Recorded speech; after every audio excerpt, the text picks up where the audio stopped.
Je vous en parlais en titre, les infirmières et infirmiers libéraux des Bouches-du-Rhône se sont réunis ce jeudi après-midi sur l'esplanade du J4 à Marseille. Objectif de la mobilisation, sensibiliser contre le gaspillage des médicaments. Ces professionnels constatent chaque jour une énorme quantité de déchets cumulés alors que ces médicaments pourraient encore servir. Les explications de Manon Mujica sur place.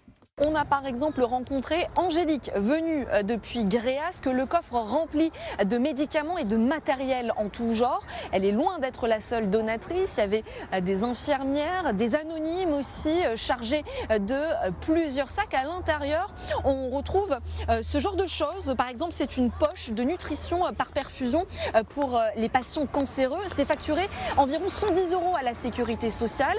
Ça n'est pas périmé, c'est intact et pourtant c'était destiné à la poubelle. Du gaspillage pour le syndicat Convergence Infirmière qui a identifié plusieurs sources. Comment rationaliser? C'est rationaliser aussi peut-être en revoyant le conditionnement des médicaments. Peut-être aussi que peut-être le médecin aussi devrait demander s'ils ont suffisamment de Doliprane. On a vu chez une patiente plus de 90 boîtes de Doliprane. Voilà, c'est des choses, on ne se pose pas la question. Tout ce qui n'a pas de prix n'a pas de valeur.